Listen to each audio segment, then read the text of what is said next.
Welcome everybody. We continue working at the UCMC. The topic of the next conference, the specific features of the developmental situation in the temporary occupied areas in Donetsk and Luhansk areas. Skybytskyi, representative of the Intelligence Department of SBU.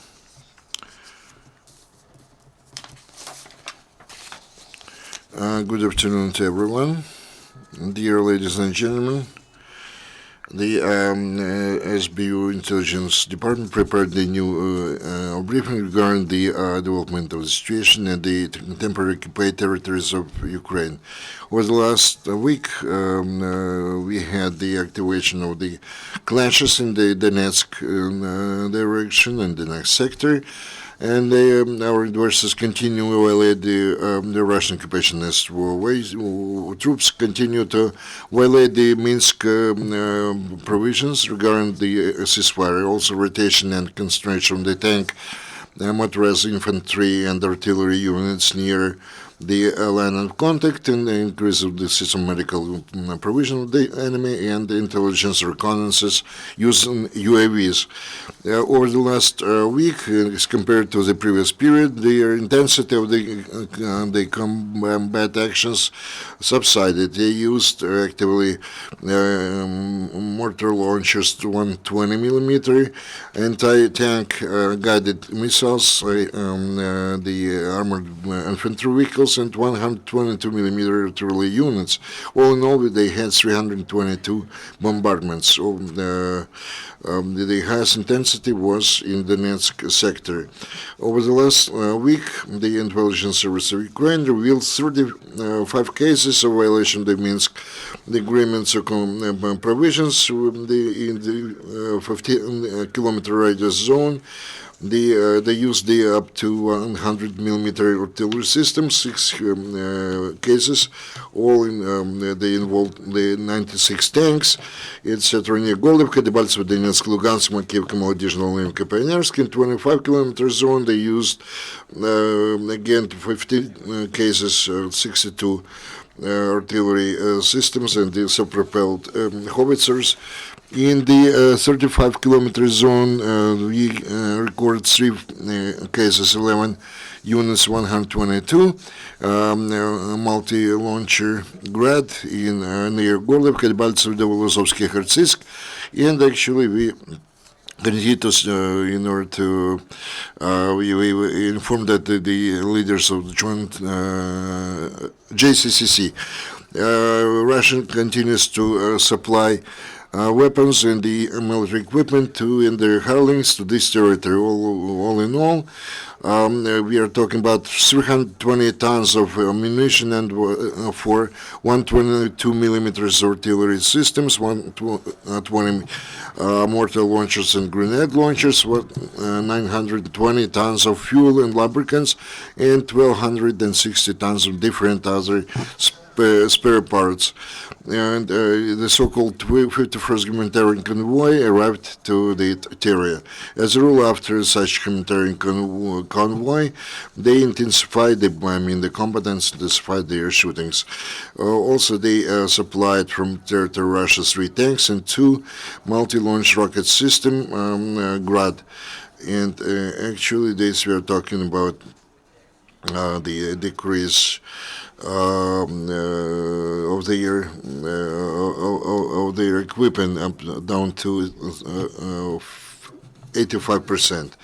The main the Directorate of Intelligence Ministry of Defense of Ukraine continues to monitor the measures taken in order to train our servicemen of the 1st and 2nd Army Corps of the Russian occupationist troops. Actually, they continue to take care of the tactical and tactical training, and they combat real true-to-life shooting ranges, and the major attention is paid to the counter offensive actions. In particular, on April 19th, the command of the 9th Detached Assault Motorized Rifle Regiment of the Marines are involved in the let's say, the in the tactical and special training along the coast of the Sea of Azov. Also, they took care of the special shooting using the Grad's multi-launch system. In the period from 13th to 18th April this year, at the ground and the shooting ground near Uspenka Water Reserve, they conducted the training or exercise of their troops using the trying to actually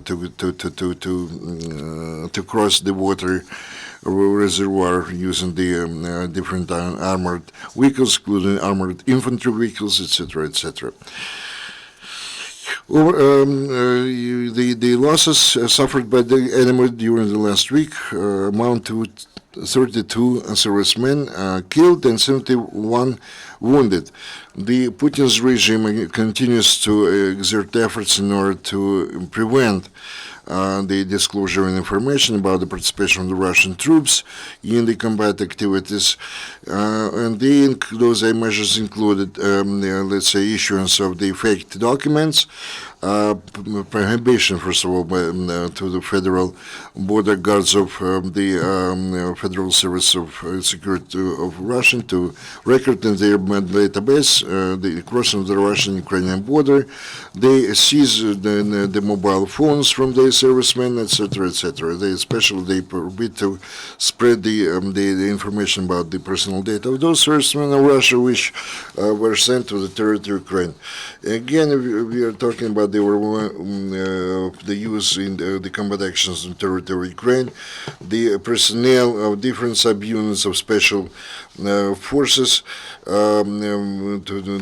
the chief intelligence directorate of the general staff of the FSB, also the aerial paratroopers and the internal troops of the Ministry of Interior of Russia. And the Russian authorities actually have the following practice. First of all, those servicemen who were killed, they are kind of dismissed as if previously, before the date, very often they issued fake documents that those servicemen were killed because of their own negligence.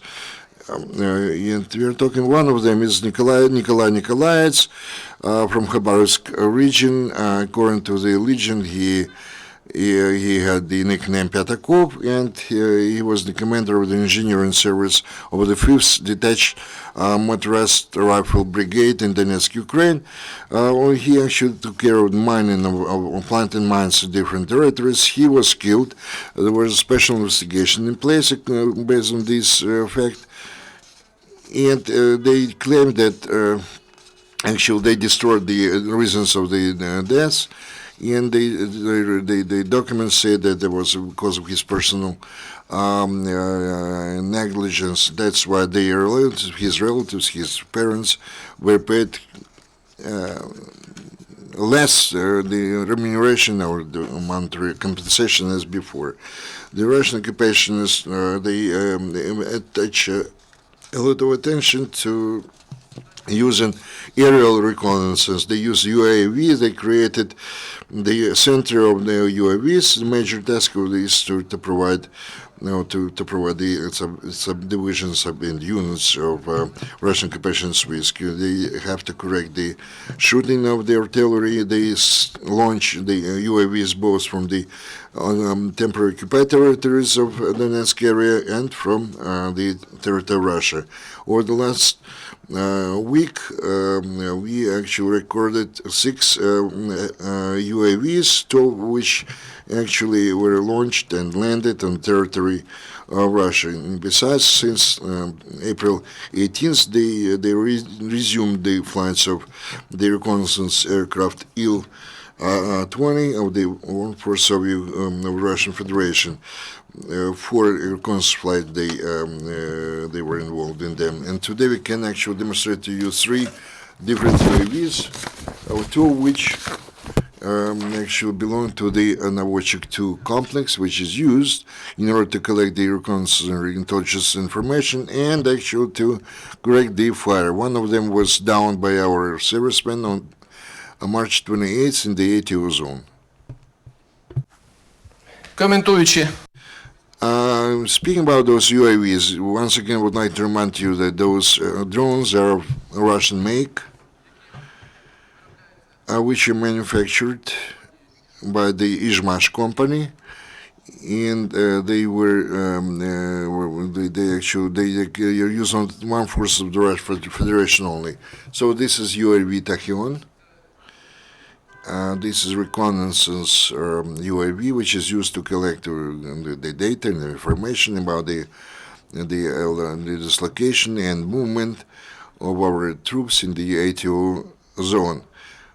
Besides, there are two other drones, Granat 1 and Granat 2 respectively, and this is specifically this Granat 1 was downed on the end of March. Those UAVs also are manufactured by the Izhmash company, and they actually were taken, they entered the stocks of the Russian Federation, and they used for the current data collection and correction of the fire in the real-time mode. This specific UAV Granat 1 was downed while they actually were bombarding our positions. I mean, the enemy bombardment took place. This exhausts my information for today. I'm prepared to take your questions. Thank you. Any questions or clarifications? If none, thank you, Vadym. This brings us to the end of this press conference, and next briefing will start at 1400 sharp.